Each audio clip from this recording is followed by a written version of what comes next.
Hello दोस्तों। तो आज का हमारा जो टॉपिक है वह है सुपरपोजिशन थ्योरम। इसे हम हिंदी में कहते हैं अध्यारोपण का सिद्धांत। जैसे फर्स्ट सेमेस्टर में Gauss divergence theorem, Green's theorem, Stokes theorem important था कि वह एग्ज़ाम में ज़रूर ही पूछा जाता था। हर साल फिजिक्स में भी तीनों थ्योरी पूछी गई थी। तो उसी तरह से हमारे सेकंड सेमेस्टर में भी 3 थ्योरी ऐसी हैं जो कि मोस्ट इम्पॉर्टेंट है एग्ज़ाम के बेसिस से।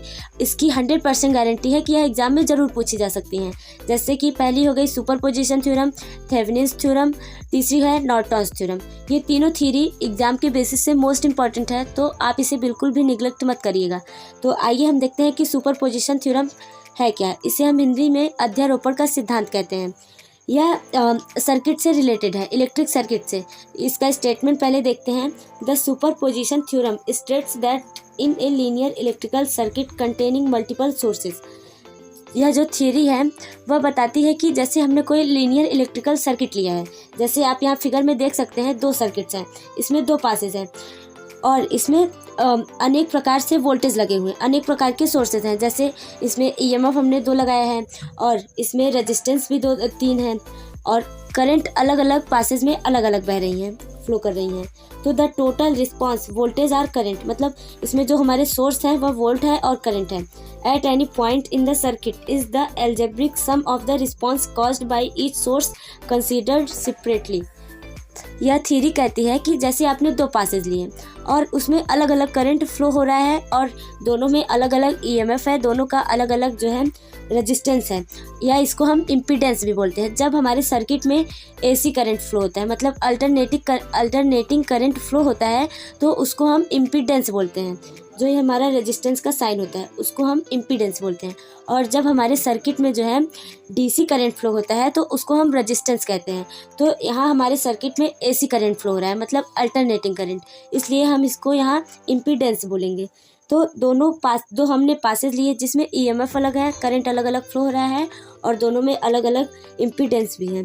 तो जब आप इसमें करंट निकालेंगे, टोटल करंट इस तीसरे इम्पीडेंस में, तो वह इन दोनों के अलजेब्रिक सम के इक्वल होगा। यही सुपरपोजिशन थ्योरम कहती है।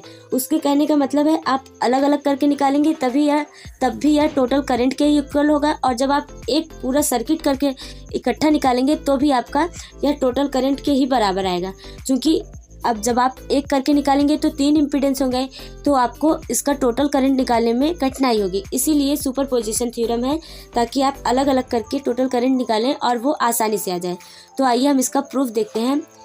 सबसे पहले तो हम ये फिगर छापेंगे और फिर उसके बाद इसके बारे में कुछ लिखेंगे। जैसा कि in figure the electric circuit contains 2 potential sources E1 and E2 of internal impedances Z1 and Z2 respectively. हमने 2 सर्किट लिया जिसमें दोनों के ईएमएफ अलग अलग है, मतलब वोल्टेज अलग अलग है, और उसके इंटरनल इम्पीडेंसेस भी अलग अलग है।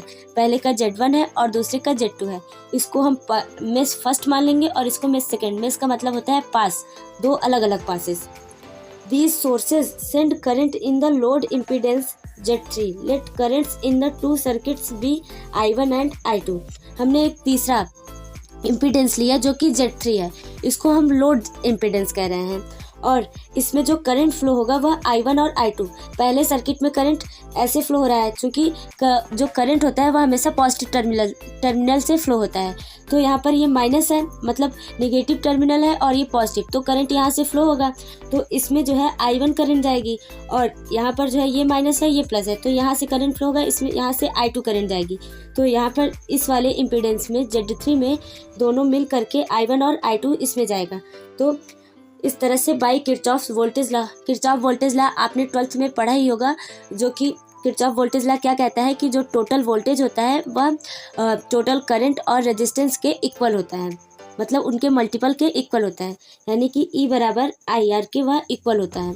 तो इस तरह से बाई किरचॉफ वोल्टेज लॉ दोनों पासेज में हम अलग अलग किरचॉफ वोल्टेज लॉ लगा करके I1 की वैल्यू निकालेंगे, फिर I2 की वैल्यू निकालेंगे, फिर दोनों का सम कर देंगे और टोटल करंट निकालेंगे, तो हमारा सुपरपोजिशन थ्योरम जो है वो प्रूफ हो जाएगा। तो हम देखेंगे पहले वाले पासेज में इन ABCD ए मेस में, तो E1 बराबर हो जाएगा Z1 I1 plus Z3 I1 plus I2। चूँकि आप जब फर्स्ट मेस लेंगे तो E1 ये आपका वोल्टेज है, E1 equal to Z1 I1, ये आपका इम्पीडेंस है, इसमें I1 से मल्टीप्लाई करेंगे तो वो वोल्टेज आएगा, और इसमें जो है I1 प्लस I2 से मल्टीप्लाई करेंगे तो दूसरा वोल्टेज आएगा। तो हो गया E1 equal to Z1 I1 plus Z3 I1 plus I2। इसको इक्वेशन फर्स्ट मान लिया।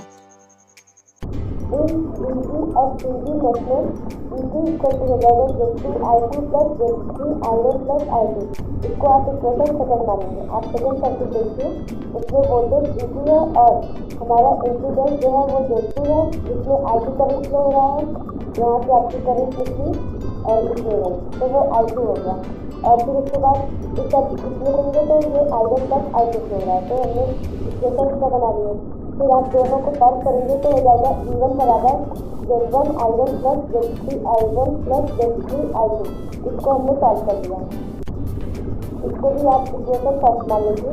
E1 बराबर Z1 प्लस Z3, क्योंकि यहाँ I1 हमने कॉमन ले लिया है, प्लस Z3 I2 और इसकी इक्वेशन फर्स्ट मान लिया। फिर E2 बराबर भी इसको सॉल्व कर लेंगे। Z2 I2 plus Z3 I1 plus Z3 I2। E2 बराबर I2 कॉमन ले लिया, आगे Z2 plus Z3 into I2 plus Z3 into I1 और इसको इक्वेशन सेकंड मान लिया। अब हम जो है इसमें एक बार I1 की वैल्यू निकालेंगे और एक बार I2 की वैल्यू निकालेंगे। Now multiplying equation first by Z3 and second by Z1 plus Z3 on both side.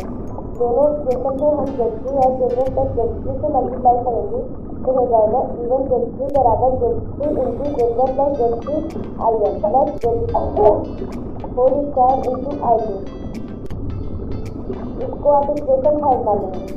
Second में मल्टीप्लाई आपको Z1 प्लस Z3 से करना है, तो हो जाएगा E2 into Z1 plus Z3 इसका Z1 plus Z3 into Z2 plus Z3 I2 plus Z1 plus Z3 into Z3 I1। इसको इक्वेशन 4 मानेंगे। अब इक्वेशन 5 माइनस इक्वेशन 4 करेंगे तो हो जाएगा E1 Z3 minus E2 Z1 plus Z3 equal to Z3 into Z1 plus Z3 I1 plus Z3 का whole square I2 minus I2 into Z1 plus Z3 plus Z3 minus Z3 into Z1 plus Z3 I1। तो इस तरह से आप minus कर लेंगे। आप देख सकते हैं यहाँ पर हमने पूरी तरह से इसको अच्छे से विस्तार से बताया है। फिर आपका I2 यहाँ से निकल जाएगा। I2 बराबर हो जाएगा E1 Z3 minus E2 into Z1 plus Z3 बटे minus Z1 Z2 minus Z1 Z3 minus Z3 Z2। तो I2 बराबर यहाँ से माइनस कॉमन ले लेंगे और नीचे से भी माइनस कॉमन ले लेंगे, दोनों कैंसिल हो जाएगा। तो आ जाएगा I2 बराबर into Z1 plus Z3 minus E1 Z3 बटे Z1 Z2 plus Z1 Z3 plus Z3 Z2। तो इसको आप इक्वेशन 5 मान लीजिए। अब now multiplying equation first from Z2 plus Z3 and equation second by Z3 both side then subtracting. अब हम I1 की वैल्यू निकालेंगे। तो इक्वेशन फर्स्ट में Z2 प्लस Z3 से मल्टीप्लाई करेंगे और इक्वेशन सेकंड में Z3 से मल्टीप्लाई करने के बाद दोनों जो आएगा उसमें से दोनों इक्वेशन को माइनस करेंगे तो आपका I1 की वैल्यू निकल जाएगा। तो जब आप मल्टीप्लाई करेंगे और फिर उसके बाद माइनस करेंगे तो I1 बराबर आ जाएगा E1 Z2 plus Z3 minus E2 Z3 बटे Z1 Z2 plus Z1 Z3 plus Z3 Z2। इसको आप इक्वेशन 7 मान लेंगे। तो टोटल करेंट तो R3 I बराबर I1 प्लस I2। यहाँ हमने गलती से R3 लिख दिया, यहाँ Z3 है। तो Z3 में गया टोटल करंट कितनी से होगी I1 प्लस I2। तो आप वैल्यू जब निकालेंगे टोटल करंट की तो I बराबर हो जाएगा E1 Z2 plus Z3 minus E2 Z3 बटे Z1 Z2 plus Z1 Z3 plus Z3 Z2 plus E2 Z1 plus Z3 minus E1 Z3 बटे Z1 Z2 plus Z1 Z3 plus Z3 Z2। आप देखेंगे यहाँ पर इसका जो हर है वो दोनों समान है दोनों का, तो आप इन दोनों को ऐड कर लेंगे। तो I बराबर आ जाएगा E1 Z2 plus E1 Z3 minus E2 Z3, हमने इसको सॉल्व कर दिया, plus E2 Z1 plus Z3 E2 minus E1 Z3। ये दोनों कैंसिल हो जाएंगे और फिर आ जाएगा टोटल करंट I बराबर E1 Z2 plus E2 Z1 बटे Z1 Z2 plus Z1 Z3 plus Z3 Z2। तो यही जो है आपका ये टोटल करंट हो जाएगा।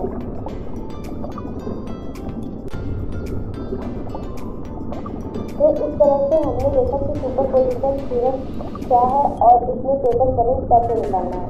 ये इसका स्टेटमेंट और प्रूफ एग्जाम में आपसे पूछा जाता है, तो आप इसे बिल्कुल भी निगलेक्ट मत करिएगा, जरूर पढ़ के जाइएगा ताकि आप एग्जाम में अच्छे से लिख सकें। और एक बार लेक्चर देखने के बाद खुद से भी प्रयास करिएगा इसका प्रूफ कैसे करना है, इसके स्टेटमेंट को लिख करके तैयार करिएगा ताकि आप एग्जाम में अच्छे से कर पाएँ।